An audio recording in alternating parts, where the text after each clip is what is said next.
Ito ang kwentong pabalik-balik sa back of my mind na naalala ko dahil sa kantang Less sa bagong album ni Olivia Rodrigo. Hi, I am Sam. May mga breakup na walang sigawan, walang lokohan, at walang pambabastos. Minsan, dahan-dahan lang talagang nawawala. 4 na taon kami ng ex-boyfriend ko.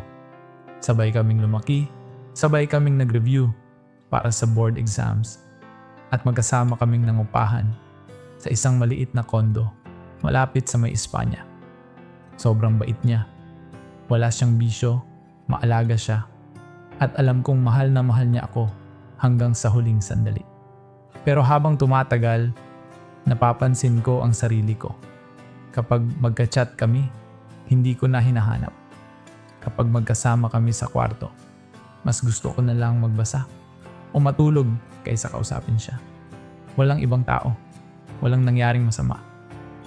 Pero ramdam ko sa sarili ko na dahan-dahan akong napapagod sa relasyon. Isang gabi, habang kumakain kami ng dinner, tiningnan ko siya. Doon ko na-realize na mahal ko siya bilang tao, pero hindi ko na siya mahal bilang partner.